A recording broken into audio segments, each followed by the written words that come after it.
সর্বপ্রথম মহান রব্বুল ইজ্জত ওয়াল জালালের শুকরিয়া আদায় করছি যে মহান রব্বুল আলামিন আমাদেরকে পৃথিবীর অসংখ্য অগণিত মানুষের মধ্য থেকে মুসলিম পরিবারে জন্ম দিয়ে মুসলিম হিসেবে দুনিয়াতে পাঠিয়েছেন। এত বড় নিয়ামত দান করেছেন আমাদের জন্মসূত্রেই, কোনো চেষ্টা ছাড়া, কোনো কষ্ট ক্লেশ ছাড়াই। এর জন্য তো মহান রবের কালিমাতুশ শুকর আদায় করে আলহামদুলিল্লাহ। কালিমাতুশ শুকর আদায় করে মহান রব্বুল আলামিন যিনি আজকে অসংখ্য অগণিত মুসলমানের মধ্য থেকে আমাদেরকে শুরুর সারিতেই নির্বাচিত করে, চয়েস করে, বাছাই করে আমাদেরকে প্রথম সারিতেই মসজিদে আসার বসার সুযোগ করে দিয়েছেন। এই জন্য তার কালিমাতুশ শুকর আদায় করে আলহামদুলিল্লাহ।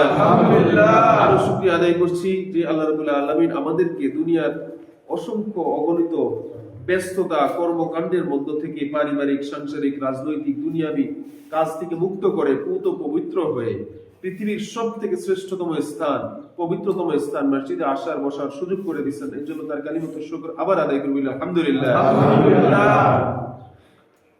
আমরা সূরাতুল হুজুরাত থেকে আলোচনা করছিলাম 6টি আয়াতে, যেখানে আল্লাহ রাব্বুল আলামিন মানুষের সমাজনীতি সম্পর্কে সংক্ষেপে আলোকপাত করেছেন। উলামায়ে কেরাম রাসূলের শানে কথাবার্তা, আদব লেহাজ কেমন হবে এই সম্পর্কে আলোকপাত করেছেন। বর্তমান মিডিয়ার সমাজে মিডিয়া কেমন, মিডিয়ার কথাগুলো কিভাবে আমরা বিশ্বাস করব, কোনটা বিশ্বাস করব না, কিভাবে যাচাই বাছাই করব এই সম্পর্কে আলোকপাত করেছেন। এরপরে সপ্তম আয়াতে আল্লাহ রাব্বুল আলামিন ঘোষণা করেছেন, আউযু বিল্লাহি মিনাশ শাইতানির রাজীম, বিসমিল্লাহির রহমানির রহিম।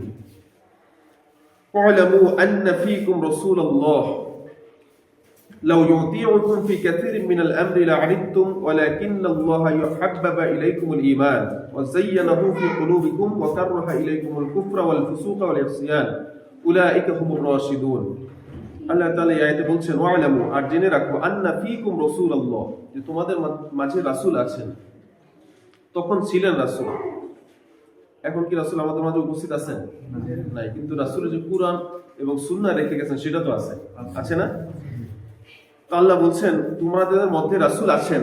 লাউ ইউতিউকুম ফি কাসীরিন মিনাল আমরি, তোমাদের অধিকাংশের কথা যদি অধিকাংশ ক্ষেত্রে আল্লাহ রাসূল গ্রহণ করে নিতেন, তোমাদের সিদ্ধান্ত কি নিজের সিদ্ধান্ত বলে গ্রহণ করে নিতেন, তাহলে কি হতো? লা'আনিতুম, তোমরা ধ্বংস হয়ে যেতে, তোমরা নিঃশেষ হয়ে যেতে, বিপদগ্রস্ত হয়ে যেতে।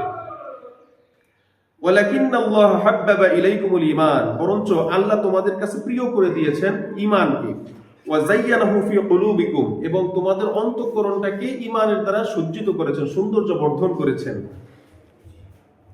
ওয়া কাররাহা ইলাইকুমুল কুফরা ওয়াল ফুসুকা ওয়াল ইসয়ান, আর কুফরিকে, পাপাচারকে, সীমা লঙ্ঘনকে, অবাধ্যতাকে আল্লাহ তোমাদের কাছে ঘৃণার বস্তু বানিয়ে দিয়েছেন। উলাইকা হুমুর রাশিদুন, আল্লাহ বলছেন এগুলোর থেকে যারা মুক্ত হয় তারা হলো সৎপথ প্রাপ্ত, রাশিদুন, হেদায়েত প্রাপ্ত। এটা কেন বললেন? এর আগের আয়াতে আমরা দেখছিলাম যে একজন সাহাবী যাকাতের টাকা আনতে গিয়ে, সংগ্রহ করতে গিয়ে তিনি একটা নিজের ভুল ধারণার থেকে রাসূলুল্লাহ সাল্লাল্লাহু আলাইহি ওয়াসাল্লামের কাছে এসে বললেন যে তারা যাকাত দিতে অস্বীকার করেছে, বনু মুস্তালিক গোত্র। যার ফলে আল্লাহ রাসূল সাল্লাল্লাহু আলাইহি ওয়াসাল্লাম সিদ্ধান্ত নিচ্ছিলেন এবং সাহাবায়ে কেরাম রাসূল আকরাম সাল্লাল্লাহু আলাইহি ওয়াসাল্লামকে পরামর্শ দিলেন যে যেহেতু তারা যাকাত দিতে অস্বীকার করছে, তাদের বিরুদ্ধে আপনি যুদ্ধ ঘোষণা দিয়ে দেন এবং সৈন্য প্রেরণ করেন। এটা ছিল সাহাবায়ে কেরামের পরামর্শ, যদিও আল্লাহ রাসূল সেটা গ্রহণ করেন নাই। আল্লাহ রাসূল প্রথমে লোক পাঠিয়েছিলেন সেখানে যে তারা ঠিকমতো নামাজ আদায় করে কিনা, ওই এলাকায় আজান হয় কিনা এটা দেখে আসো, কারণ যদি আজান হয়, নামাজ পড়ে, তাহলে সে মুসলমান, সুতরাং তার বিরুদ্ধে কোনো মুসলমানের যুদ্ধ করা জায়েজ হবে না। তো আল্লাহ রাব্বুল আলামিন এই আয়াতে বলছেন যদি আল্লাহ রাসূল তোমাদের ওই মতামতকে সিদ্ধান্ত হিসেবে নিয়ে নিতেন এবং সৈন্য প্রেরণ করতেন, যুদ্ধ হইতো, তাহলে দেখা যায় দুইটা মুসলমানের রক্তারক্তি হতো, কোনো ফায়দা হইতো না। একটা ভুল বোঝার কারণে, মিস আন্ডারস্ট্যান্ডিং এর কারণে দুই দলের মুসলমান শাহাদাত বরণ করতো, নিহত হইতো, রক্ত প্রবাহিত হইতো। তো আল্লাহ এটা দ্বারা এটাই উদ্দেশ্য করলেন যে তোমরা যে সিদ্ধান্ত দিবা এইটাই যে গ্রহণ করতে হবে, বিষয়টা এরকম না। কিন্তু আমাদের সমাজে আমরা করি কি, প্রত্যেকের চায় যে আমার মতামতটাই প্রাধান্য পাক, আমার মতামতটাই গ্রহণ করা হোক। আমরা কোনো সিদ্ধান্ত নিতে গেলে একটা মিটিং করি, একটা সভা করি, একটা কমিটি করি, সেখানে একজন সভাপতি থাকে। প্রতি মানে হলো স্বামী, তো সভাপতি বলতে সবার প্রতি, সবার প্রধান, ওই কমিটির ওই মিটিং এর প্রধানকে বলা হয় সভাপতি। যিনি প্রধান সিদ্ধান্ত গ্রহণ করবেন। আমাদের যেমন মন্ত্রী পরিষদ আছে, একজন প্রধানমন্ত্রী থাকেন, এরকম আর কি। তো কোনো একটা সভায় যদি আমরা কোনো সিদ্ধান্ত নিতে যাই, তাহলে সকলের পরামর্শ শুনি। 20 জন মানুষের পরামর্শ এক হয় না, 20 জনে 20টা পরামর্শ দেয়। আবার কখনো কখনো দেখা যায় 20 জনে 25টা পরামর্শ দেয়, এক একজনে 2-3টা করে পরামর্শ প্রস্তাব করে। এখন এতগুলা পরামর্শ কি গ্রহণ করা সম্ভব? পরামর্শ কয়টা গ্রহণ করা যাবে? একটা। এখন আমরা সবাই যদি চাই যে আমার পরামর্শ গ্রহণ হোক, আমার পরামর্শই সঠিক, আমার সিদ্ধান্ত গ্রহণ করুক, তাইলে ওইখানে বিশৃঙ্খলা দেখা যাবে না? মূলত হলো আমরা আমাদের প্রস্তাব পেশ করব, আমরা আমাদের যুক্তি পেশ করব, কিন্তু এখানে কোন সিদ্ধান্তটা উত্তম, কোন সিদ্ধান্তটা ভালো, কোন সিদ্ধান্তটা কল্যাণকর, এটা নির্ধারণ করবেন সভাপতি আছেন যিনি, তিনি। ঠিক না? এখন এটা নিয়ে আমরা অনেকে যদি একটা সিদ্ধান্ত গ্রহণ করা যায়, দেখা যায় একজন মানুষের সাথে এটা মিলে গেছে, এখন বাকিরা অসন্তুষ্ট হয়ে যায়। এরকম হওয়ার সুযোগ নাই, কারণ সবগুলো সিদ্ধান্ত সঠিক নাও হইতে পারে, আবার সবগুলো সিদ্ধান্ত সঠিক হইতে পারে, কিন্তু সভাপতি মনে করছেন, যিনি মিটিং এর প্রধান, তিনি মনে করছেন এই সিদ্ধান্তটা উত্তম, এটাই গ্রহণ করি, এটাই মেনে নিতে হবে। মানে এরকম না যে আমি বলছি এটা আমার কথাই গ্রহণ করতে হবে, এরকম করতে গেলে সমাজে ফাসাদ সৃষ্টি হবে। বোঝা গেল কথা? এই জন্যই মূলত আমরা সভাপতি, আমরা মিটিং এর প্রধান নির্ধারণ করি, যাতে তিনি যেটা নেন, তিনি যে সিদ্ধান্ত নেন, এটা বাইরে আমরা কেউ যাবো না। আল্লাহ বলছেন, এটাই এখানে উদ্দেশ্য করছেন যে তোমাদের সবার সিদ্ধান্ত যদি আল্লাহ রাসূল মেনে নিতেন, তাইলে একটা ফাসাদ সৃষ্টি হয়ে যেত। কিন্তু আল্লাহ রাসূল ছিলেন দূরদর্শী মানুষ, দূরদর্শী ব্যক্তি, আর তিনি স্বাভাবিক, যেহেতু তিনি একজন নবী, তার আকল সবার ঊর্ধ্বে, তার চিন্তা ভাবনা, তার ইলম, তার সিদ্ধান্ত সবার ঊর্ধ্বে। তারপর আল্লাহ রাসূল মানুষকে শিক্ষা দেওয়ার জন্য, যে পরামর্শের ভিত্তিতে কাজ করা এটা সুন্নাত, এটা শিক্ষা দেওয়ার জন্য আল্লাহ রাসূল সাহাবীদের থেকে পরামর্শ নিতেন। যেমন খন্দকের যুদ্ধে অনেক অনেক পরামর্শ দিছিল, কিন্তু আল্লাহ রাসূল সালমান ফারসি রাদিয়াল্লাহু তাআলার পরামর্শ গ্রহণ করলেন যে মদিনার একদিকে পাহাড়, আরেকদিকে আপনি গর্ত খনন করে দেন, যাতে কাফিররা এখানে ঢুকতে না পারে, ওরা এইভাবে পরাজিত হইল। অনেক অনেক পরামর্শ দিচ্ছেন, রাসূল এটা গ্রহণ করছেন। এটার কারণে মুসলমানরা বিজিত হয়েছে, মুসলমানরা জয়লাভ করছে। আল্লাহ এখানে শিক্ষা দিচ্ছেন যে তোমরা যে সবাই সিদ্ধান্ত দেয়, সবার সিদ্ধান্তই মূল সিদ্ধান্ত না, চূড়ান্ত সিদ্ধান্ত হবে নেতা যে সিদ্ধান্ত গ্রহণ করবেন সেটাই। তো আল্লাহ বলছেন, লাউ ইউতিউকুম ফি কাসিরিন মিনাল আমরি, আল্লাহ রাসূল যদি অধিকাংশ বিষয় তোমাদের কথা মেনে নিতেন, তাহলে লাআনিতুম, তোমরা ধ্বংস হয়ে যেতে, তোমরা বিপদগ্রস্ত হতে, তোমরা দুশ্চিন্তাগ্রস্ত হয়ে যাইতে। ওয়ালাকিন্নাল্লাহ হাব্বাবা ইলাইকুমুল ঈমান, কিন্তু আল্লাহ তোমাদের কাছে ঈমানকে ভালোবাসার পাত্র বানিয়ে দিয়েছেন, তোমরা ঈমানকে পছন্দ করো, ঈমানকে ভালোবাসো। এই জন্যই আল্লাহ রাসূল যে সিদ্ধান্ত দেন, এটাই তোমরা গ্রহণ করে নাও। ওয়া যায়্যানাহু ফি কুলুবিকুম, আর এই ঈমানকে তোমাদের অন্তর দিয়ে, অন্তরের এই ঈমানের মাধ্যমে তোমাদের অন্তরকে সুসজ্জিত করেছেন, সৌন্দর্য বর্ধন করেছেন। ওয়া কাররাহা ইলাইকুমুল কুফরা ওয়াল ফুসুক ওয়াল ইসয়ান, আর পাপাচারকে, কুফরিকে আর অবাধ্যতাকে তোমাদের কাছে ঘৃণার বস্তু করেছেন। নাইলে সেদিন তো মারামারি বেজে যেত, যে সাহাবারা পরামর্শ দিচ্ছেন রাসূলকে যে আপনি যুদ্ধ প্রেরণ করেন, রাসূল যেহেতু যুদ্ধ প্রেরণ করলো না, তাহলে তারা রাসূলের সাথে যুদ্ধ করতো না, যে আপনি কেন আমাদের মতামত গ্রহণ করলেন না, মারামারি হানাহানি তৈরি হয়ে যেত। কিন্তু এটা করলেন না কেন? কারণ তাদের মধ্যে ঈমান ছিল। আল্লাহ রাব্বুল আলামিন ঈমানকে, আল্লাহ রাসূলের প্রতি ঈমানকে তাদের ভালোবাসার বস্তু বানিয়ে দিয়েছেন। এজন্য তারা ঈমান আছে আল্লাহ রাসূলের প্রতি, এজন্য আল্লাহ রাসূলের বিরুদ্ধে বিদ্রোহ করেন নাই। এরপর আল্লাহ রাব্বুল আলামিন বলেন, ফাদলাম মিনাল্লাহি ওয়া নি'মাতান, এটা তোমাদের প্রতি আল্লাহর পক্ষ থেকে একটা কল্যাণ, আল্লাহর পক্ষ থেকে একটা নিয়ামত, যে তোমরা ঈমান প্রাপ্ত হয়েছো। আল্লাহু আলিমুন হাকীম, আল্লাহ সব কিছু জানেন এবং সব বিষয়ে তিনি প্রজ্ঞাবান। এরপর আল্লাহ রাব্বুল আলামিন বলছেন, ওয়া ইন তাইফাতানি মিনাল মুমিনিনা ইকতাতালু ফাআসলিহু বাইনাহুমা, যদি তোমাদের মধ্যে দুইটা মুসলমান দল ঝগড়া শুরু করে, মারামারি হানাহানি শুরু করে, তাহলে কি করতে হবে? ফাআসলিহু বাইনাহুমা, তাইলে তোমরা তাদের মধ্যে সমাধান করে দাও, ফয়সালা করে দাও সুন্দর উপায়ে। ফাইন বাকাত ইহদাহুমা, যদি তাদের একটা সীমা লঙ্ঘন করে বা তোমাদের সিদ্ধান্ত মেনে না নেয়, সঠিক ফয়সালা মেনে না নেয়, বাড়াবাড়ি করে, আল্লাহ উখরা, অপর দলের উপরে, ফাকাতিলুল লাতী তাবগী, তাহলে যে দলটি বাড়াবাড়ি করলো তাদের বিরুদ্ধে যুদ্ধ করো, মানে তাদেরকে শায়েস্ত করার ব্যবস্থা করো। হাত্তা তাফিয়া ইলা আমরিল্লাহ, যতক্ষণ না তারা আল্লাহর সিদ্ধান্তের প্রতি ফিরে আসে। ফাইন ফাআত, যদি তারা ফিরে আসে, ফাআসলিহু বাইনাহুমা বিল আদলি, তাহলে ন্যায়সঙ্গতভাবে উভয় মুসলমান দলের মধ্যে সমাধান করে দাও। ওয়া আকসিতু, আর ন্যায় বিচার করো। কিন্তু আমাদের সমাজে এর বিপরীত আমল দেখা যায়, যখন দুই দলের মধ্যে বাজে, দুজন মুসলমান, এটা হবেই। এই জন্য আল্লাহ সমাধান দিয়ে রাখছেন যে এই সমস্যাটা হবে। আল্লাহ তো জানেন, তিনি সৃষ্টিকর্তা, সৃষ্টি সম্পর্কে, সৃষ্টির তবিয়ত সম্পর্কে তিনি ভালো করেই জানেন। এই জন্যই সমাধান দিয়ে রাখছেন আগে, 1400 বছর আগে। দুইজন মুসলমানের মধ্যে যদি ঝগড়া বাজে, তাহলে তৃতীয় একটা পক্ষ থাকে যারা এই দুই দলের কোনো দলের পক্ষে কাজ করে না, তাহলে তাদের উচিত হবে এই দুই দলের মধ্যে সমাধান করে দেওয়া সুন্দর উপায়। তা আমাদের সমাজে কি হয়, দুই দলের মধ্যে সমস্যা তৈরি হলে, মারামারি হানাহানি তৈরি হলে সেখানে আমরা আগুনের মধ্যে ঘি ঢালি, আগুনের মধ্যে ঘি ঢেলে দিই, যার ফলে আগুনটা আরো যাতে দাউ দাউ করে জ্বলে ওঠে। এতে ফায়দা হবে কি, যখন তারা আমার কাছে বিচারের জন্য আসবে আমি সেখান থেকে কিছু ফায়দা নিতে পারি। এইটা হয়ে গেছে আমাদের সমাজের যারা নেতৃস্থানীয় আছেন, আমাদের সমাজ যারা কর্তৃত্ববান, যারা বিচারক, এই শ্রেণীর মানুষের সমস্যাটা হয়ে গেছে এটা। তারা এটার বিপরীত আমল করে। দুই দলের মধ্যে বাজাবাজি হয়ে গেলে এক দলের কাছে গিয়ে বিপরীত বলেন, অপর দলের কাছে গিয়ে বিপরীত কথা তুলে ধরেন। এভাবে দুই দলকে মারাত্মক পর্যায়ের হানাহানির মধ্যে জড়াই দিয়ে তারা মাঝখান থেকে ফায়দা নেন। দুই দলের থেকেই অর্থের বিনিময়ে বা কোনো উৎকোচের বিনিময়ে তারা সমাধান করার নামে এটাকে আরো ঝামেলায় জড়াই রাখেন। আজ পর্যন্ত খুব কম আমাদের সমাজে বিচার আচার হয়েছে এবং জমি জমার সংক্রান্ত কোনো ঝামেলা হয়েছে, সমাধান হয়েছে, এরকম ইতিহাস আমাদের সমাজে খুব কম। সমাধান হইলেও এটা এমন ভাবে লেজ লাগায় রাখে, এটা চলতে থাকে, অবিরত চলতে থাকে। সর্বশেষ মামলা যায় থানায়, এরপরে যায় কোর্টে, এরপরে আজীবন চলতে থাকে। কিন্তু আমরা চাইলে স্থানীয় ভাবে এটাকে সুন্দরভাবে সমাধান করতে পারি, কিন্তু আমরা সেটা করি না, নিজের ফায়দার জন্য এটার বিপরীত আমল। অথচ আল্লাহ রাসূল সাল্লাল্লাহু আলাইহি ওয়াসাল্লাম বলছেন, তিনটা জায়গায় যদি কেউ মিথ্যা কথা বলে, আমি এই তিনটা কথাকে মিথ্যা কথা মনে করি না। এটা কে বলছেন? আল্লাহ রাসূল বলছেন এই কথা, আমার কথা না এটা। আল্লাহ রাসূল বলছেন, তিনটা স্থানে যদি কেউ মিথ্যা কথা বলে, আমি এই তিনটা কথাকে মিথ্যাবাদী, তাকে এই তিনটা কথার কারণে মিথ্যাবাদী মনে করি না। এক নম্বর হলো যুদ্ধের ময়দানে, কাফিরের সাথে যুদ্ধ লাগছে, এখানে যদি আমি মিথ্যা কথা বলি, আমার সৈন্যের সংখ্যা বেশি, আমার কাছে অমুক অস্ত্র আছে, এরকম মিথ্যা প্রচার করি, এটা মিথ্যা হবে না তাদের বিরুদ্ধে জয়লাভ করার জন্য। আবার এটা মনে করি না যে আওয়ামী লীগ বিএনপি যুদ্ধ লাগছে, মারামারি লাগছে, এখন এদের বিরুদ্ধে মিথ্যা কথা বলবো, এটা যুদ্ধ না, এটা হলো ভ্রষ্টতা, এটা হলো মারামারি হানাহানি। কাফিরের বিরুদ্ধে যখন হবে, এটা সেই কথা বলছে।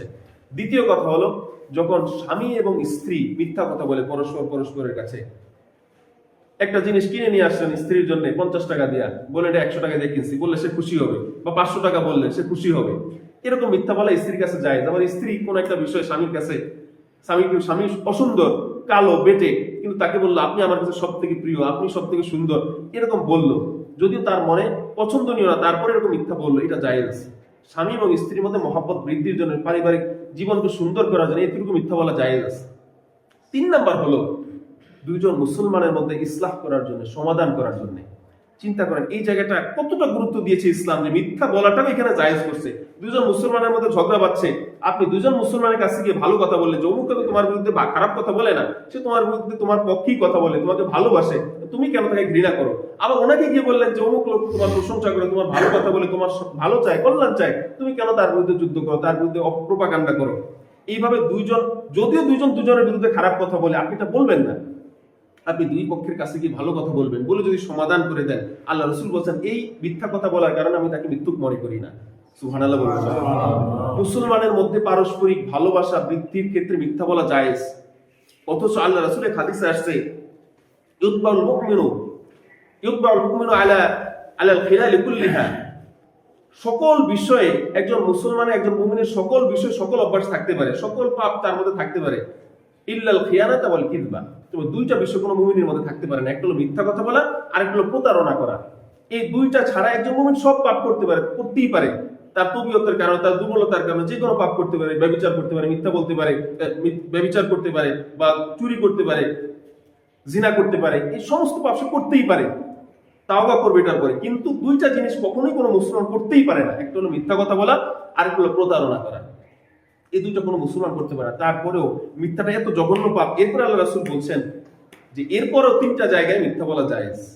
তার মধ্যে একটা হলো দুইজন মুসলমানের মধ্যে সমাধান করে দেওয়ার জন্য, ইসলাহ করার জন্য। কিন্তু আমরা মিথ্যা বলি কি, একজন মুসলমান ভালো কথা বললেও এটাকে অসুন্দর করে আরেকজনের সামনে তুলে ধরি, যাতে দুইজনের মধ্যে লেগে যায়। আমি একটু মারামারি দেখি, হানাহানি দেখি।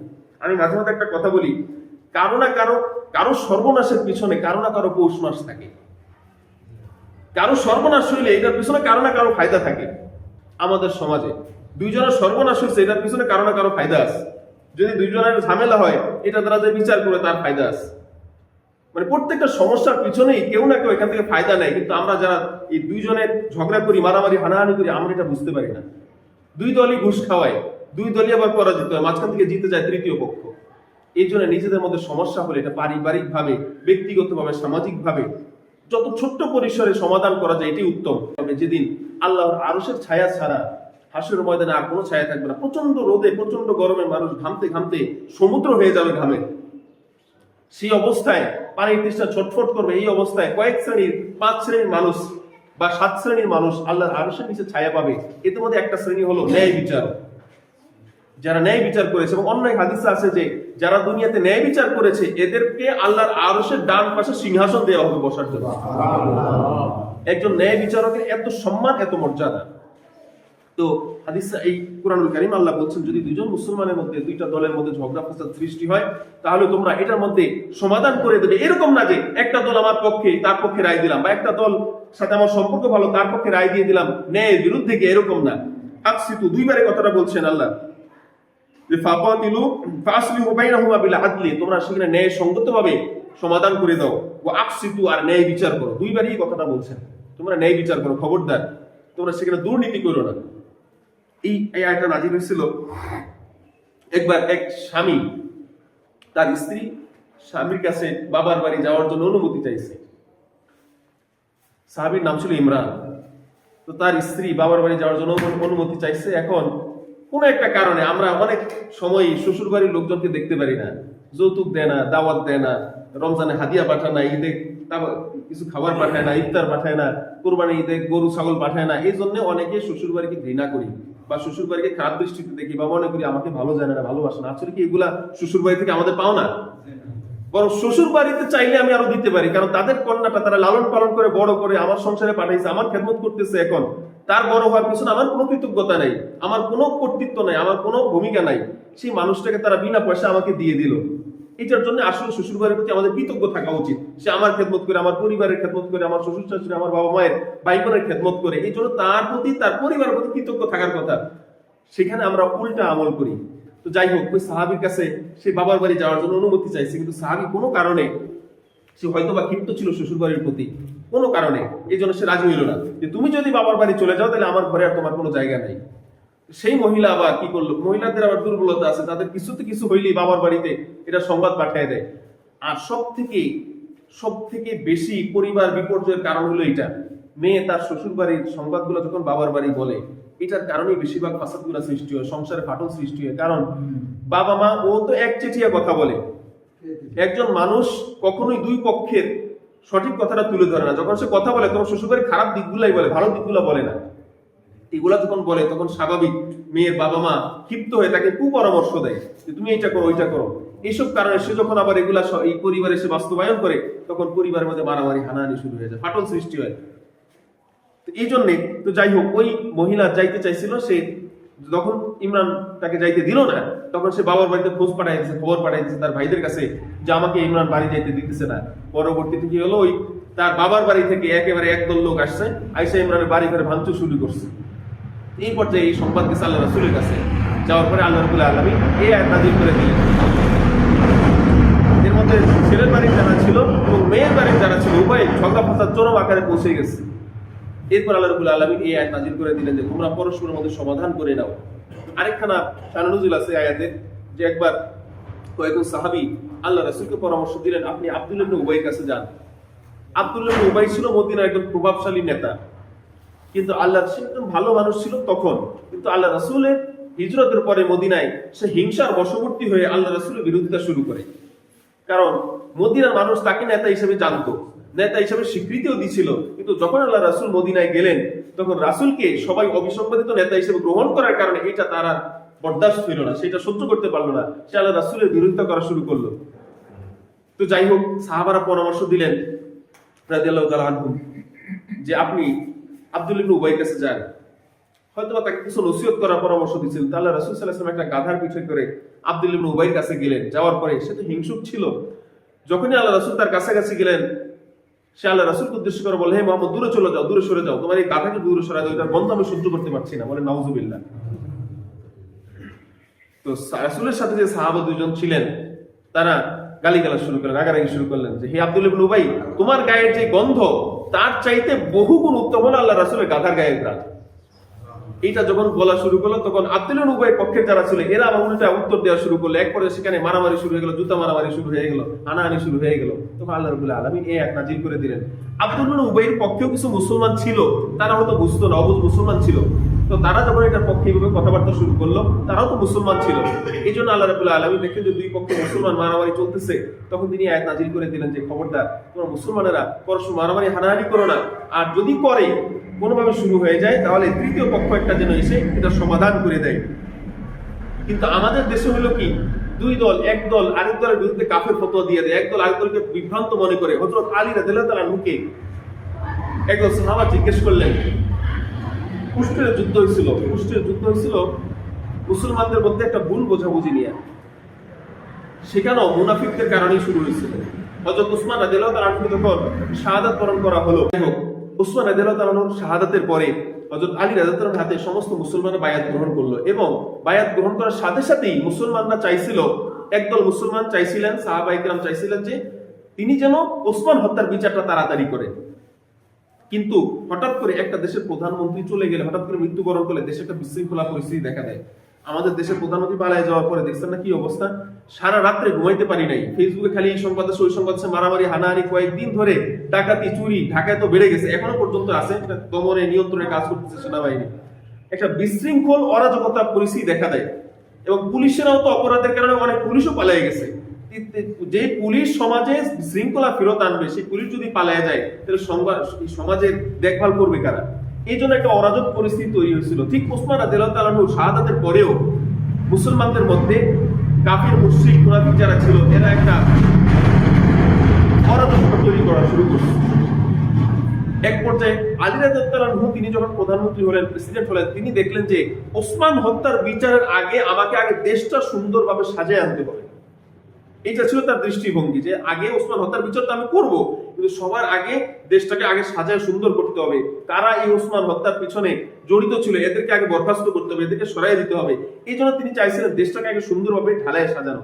এই যে এখন ডক্টর ইউনূস আছেন প্রধান উপদেষ্টা হিসাবে, তিনি চাইলে কিন্তু আইসা নির্বাচন দিয়ে দিতে পারতেন না, কিন্তু তিনি সেটা করেন নাই। চাইছিলেন দেশটা আগে সংস্কার হোক, প্রত্যেকটা প্রশাসনে যারা দুর্নীতিগ্রস্ত আছে, যারা অতীতে গত 16 বছরে দুর্নীতি করেছে, মানুষ হত্যা করেছে, এদেরকে আগে দূরে সরাইয়া প্রশাসনটাকে দুর্নীতি মুক্ত সুন্দর করে তারপরে নির্বাচন দিতে হবে। কারণ নির্বাচনটা না হলে সুন্দর হবে না, নির্বাচনটা আগে নির্বাচনগুলোর মতোই দুর্নীতিগ্রস্ত হবে। এই জন্য তিনি চাইছেন আগে ভালো মানুষকে বসায়নি ভালো জায়গায়, এরপরে নির্বাচন দেব। তো আলী রাদিয়াল্লাহু তাআলা আনহুর দৃষ্টিভঙ্গিটা এরকম ছিল, তিনি চাইছিলেন যে আগে আমি সমাজটাকে সুন্দর করে নিই, ভালো প্রশাসনে ভালো ভালো লোক দিয়ে, যারা আগে অপরাধী ছিল, ছোটখাটো অপরাধী ছিল, এদেরকে আগে বরখাস্ত করে তারপরে আমি ওসমান হত্যার বিচার করব। কিন্তু একদল মুসলমান চাইছিলেন যে না, মুসলমানের রক্ত গরম থাকে, আমাদের দেশে আছে না অনেকে, নির্বাচন দিতে হবে এখনই। তো ওনার ওই সমাজেও মুসলমানরা চাইছিলেন কিছু একদল মুসলমান যে এখনই ওসমান হত্যার আগে বিচার করতে হবে, তারপরে বাকি কাজ করেন আপনি। এইটা নিয়ে মুসলমানদের মধ্যে একটা ফাটল সৃষ্টি হয়েছে। হওয়ার পরে এই দলে ছিল, দুই দলে কিন্তু অত্যন্ত জলিলুল কদর সাহাবায়ে কেরাম ছিলেন, এবং এক দলে ছিলেন হযরত আয়েশা সিদ্দিকা রাদিয়াল্লাহু তাআলা আনহা, যিনি রাসূলের স্ত্রী ছিলেন, পরমা প্রিয় স্ত্রী। তিনি ছিলেন, জুবাইর ছিলেন, তালহা ছিলেন। এই তিনজন ছিলেন এক দলে। তিনজন খুব কাছের সাহাবী ছিলেন আল্লাহ রাসূলের, এবং অত্যন্ত জলিলুল কদর সাহাবী ছিলেন, অত্যন্ত মর্যাদাপূর্ণ সাহাবী ছিলেন। তারা ছিলেন আলী রাদিয়াল্লাহু তাআলার প্রতিপক্ষ, আর আলী রাদিয়াল্লাহু তাআলা ছিলেন এক দলে। তো এক পর্যায়ে এই তিনজন মিলে আলী রাদিয়াল্লাহু তাআলার বিরুদ্ধে যুদ্ধ ঘোষণা করলো। তারা আন্দোলন শুরু করলো যে ওসমান হত্যার বিচার আগে করতে হবে। তো সর্বশেষ আলী রাদিয়াল্লাহু তাআলা তাদের কাছে প্রস্তাব দিলেন যে আমাকে একটু সময় দেন, ওসমান হত্যার বিচার আমরা করব, তবে আগে আমার কিছু মতামত আছে, আমার কিছু নিয়ম কানুন আছে, এগুলো আগে আমি প্রসেসগুলো শেষ করে তারপরে করব। তো দুই দল কিন্তু আপনার সমাধান হয়ে গেছে, সন্ধি হয়ে গেছে। আলী রাদিয়াল্লাহু দল এবং আয়েশার দল সন্ধি হয়ে গেছে, তারা ফেরত যাচ্ছিলেন। এই মুহূর্তে আব্দুল্লাহ ইবনে সাবা নামে একজন মুনাফিক ছিল। এই মুনাফিক ওসমান হত্যার সাথে সরাসরি জড়িত ছিল, এবং এর প্রোপাগান্ডার কারণেই একদল মানুষ ওসমানকে হত্যা করছিল। সেই একই কারণে, যেই কারণে আলীর বিরুদ্ধে বিদ্রোহ করছে, একই কারণে ওসমানের বিরুদ্ধে বিদ্রোহ করছিল তারা, যে ওসমানের আগে যে ওমর রাদিয়াল্লাহু তাআলা ছিলেন, তাকে যে হত্যা করা হলো সেটার বিচার করার জন্য ওসমানের বিরুদ্ধে বিদ্রোহ করছিল। আর এই বিদ্রোহের ইন্ধন দিছিল একদল মুনাফিক। এই মুনাফিক বলছিল আগে ওমরের বিচার করতে হবে, ওমর হত্যার, এরপর আপনি রাষ্ট্র পরিচালনা করতে হবে। তো এই ইন্ধনের পিছনে যে প্রধান মুনাফিক ছিল তার নাম ছিল আব্দুল্লাহ ইবনে সাবা।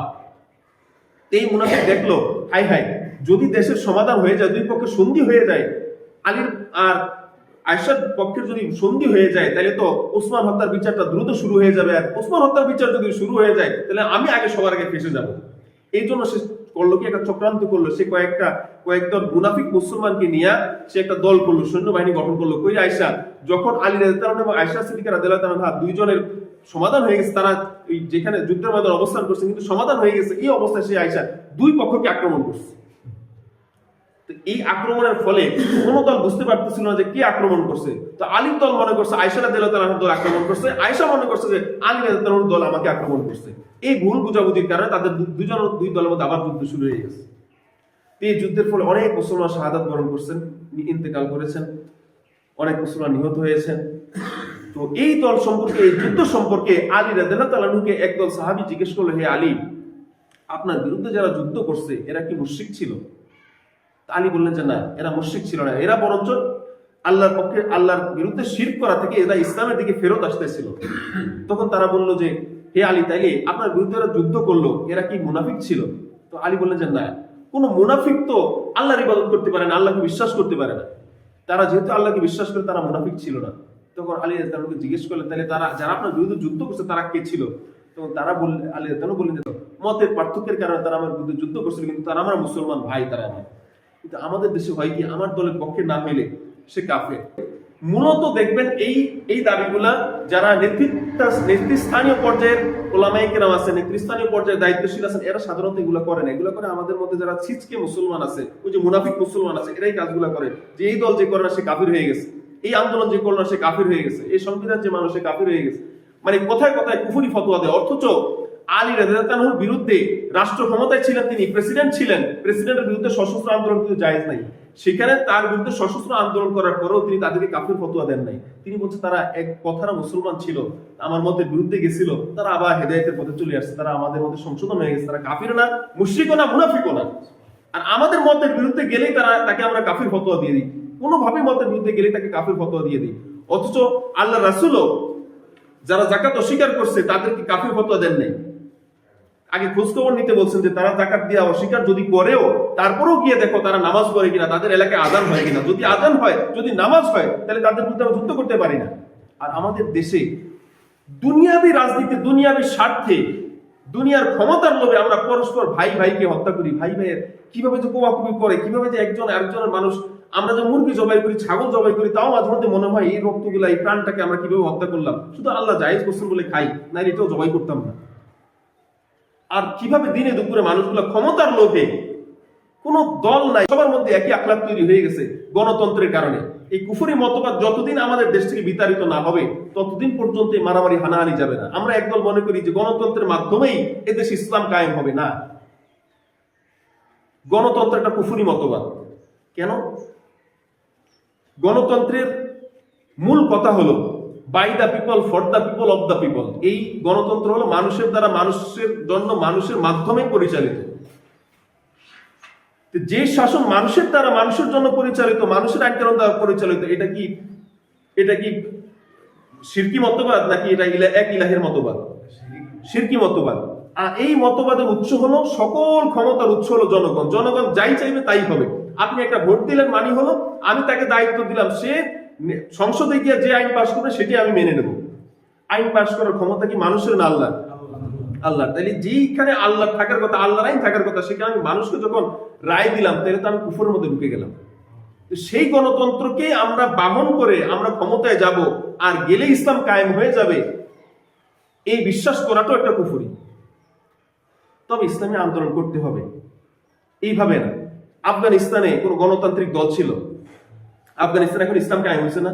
কিভাবে কায়েম হয়েছে? ইসলামী বিপ্লবের মাধ্যমে। আপনি গণতন্ত্রের মাধ্যমে ক্ষমতায় যাবেন, মানুষকে সাজায় গুছায়া। কিছুদিন আগে আমরা দেখছিলাম যে একদল মুসলমান গিয়া পাহারা দিছে, এই যে হিন্দুদের মন্দির, তারপরে আপনার পূজা করে, পূজার মন্দির পাহারা দিছে। এটা কি কোনো মুসলমানের কাজ? এটা মুসলমানের কাজ তখন হবে যখন মুসলমান রাষ্ট্রীয় ক্ষমতায় থাকবে, তখন রাষ্ট্রীয় শৃঙ্খলা রক্ষার জন্য রাষ্ট্রীয় সরকার পুলিশ দিয়ে এটাকে প্রোটোকল দিবে, এটাকে সিকিউরিটি দিবে। এটা কোনো মুসলমানের কাজ না। মুসলমান যদি রাষ্ট্রীয় ক্ষমতা থাকে, প্রশাসনে থাকে, তাহলে তার দায়িত্ব এটা। কিন্তু কোনো মুসলমান অতি উৎসাহী হয়ে গিয়া মন্দির পাহারা দিবে, এটা তার জন্য জায়েজ না। কিন্তু তারা গেছে কেন? কারণ হিন্দুর মুখাপেক্ষী তারা, তার ভোটের দরকার আছে। আবার ওই হিন্দুর ভোটের আমার দরকার আছে। তার মানে সমস্ত ক্ষমতার উৎস আমাদের দেশের জনগণ। আপনি জনগণের ম্যান্ডেট নিয়ে জনগণের মতামত নিয়ে ক্ষমতায় যাইবেন, গিয়া জনগণের যেটা চায় না সেটা আইন পাস করতে পারবেন? পারবেন না। এই জন্য ইসলামী বিপ্লবের দরকার। এই যে দেখেন প্রত্যেক সরকারি, আওয়ামী লীগ সরকার বলেন, বিএনপি সরকার বলেন, এরা ক্ষমতায় গিয়ে মানুষ যেটা চায় সেই কাজ করে। এখন ইউনূস যে গেছে সে একটা বিপ্লবের মাধ্যমে আসছে, কারো ভোটের মাধ্যমে আসে নাই। এই জন্য সে যা চায় তাই করতে পারে। জনগণের কথা তোয়াক্কা না করলেও তার বিরুদ্ধে কেউ কথা বলতে পারবে না, কারণ সে একদল বহু সংখ্যক মানুষের বিপ্লবের মাধ্যমে সে সরকার গঠন করছে। সে কারো মুখাপেক্ষী না, কারো ভোটের মুখাপেক্ষী না। সে বলেও দিছে যে আপনারা যদি আমাকে সমর্থন না দেন আমি এটা ছেড়ে চলে যাব, কিন্তু আমাকে কাজ করতে দিতে হবে। এই সাহস সে কোথায় পাইছে? কারণ একদল মানুষের বিপ্লবের মাধ্যমে সে সরকার গঠন হয়েছে। সে কারো মুখাপেক্ষী না। আপনি বিপ্লব করবেন, সে চলে যাবে, দরকার নেই আমার। তো ইসলামী বিপ্লব ছাড়া বাংলাদেশ বলে না, পৃথিবীর যে কোনো রাষ্ট্র বলে, সেখানে ইসলামী বিপ্লব ছাড়া ইসলাম কায়েম সম্ভব না। আপনি জনগণের ম্যান্ডেট নিয়ে ক্ষমতায় যাবেন, জনগণের ম্যান্ডেট অনুযায়ী কাজ করতে হবে। জনগণ দুর্নীতিগ্রস্ত, আপনাকে দুর্নীতি করতে হবে। কিন্তু যখন আপনি ইসলামী বিপ্লবের মাধ্যমে একদল মুসলমান, বড় আকারে একটা মুসলমানের গোষ্ঠীর বিপ্লব নিয়ে যখন আপনি যাবেন, সমর্থন নিয়ে যখন যাবেন, তখন দুঃসাহসিকভাবে আপনি কাজ করতে পারেন। কারো পরামর্শের প্রয়োজন পড়বে না আপনার। আপনি যখন ইচ্ছা সেটাই করতে পারবেন। আমরা মিশরে দেখছিলাম, মিশরে ব্রাদারহুড তারা ক্ষমতায় গেছিল 60% লোকের ম্যান্ডেট নিয়ে, 60% ভোট তারা পাইছে, পাইয়া ক্ষমতায় গেছে। গিয়া যখনই তারা ইসলামী আইনগুলা দেওয়া শুরু করলো সংবিধানে, এর 1 বছরের মাথায় তাদেরকে উৎখাত করে দিচ্ছে। কারণ কি? কারণ জনগণের রায় নিয়ে আপনি গেছেন, জনগণের মত অনুযায়ী কাজ করতে হবে, নাইলে আপনার ক্ষমতা থাকবে না। এই জন্য আমরা বলি যে গণতন্ত্রটা শিরকি মতবাদ, এটার মাধ্যমে ইসলাম কায়েম হয়ে বিশ্বাস করাটাও একটা কুফরি। তবে আমাদের চেষ্টা চালিয়ে যেতে হবে। রাসূল যেভাবে চেষ্টা করেছেন তাজকিয়া, তালিম, তারবিয়াত, তারপরে তালিম, এগুলোর মাধ্যমে আমাদের দাওয়াতি কাজ করতে হবে।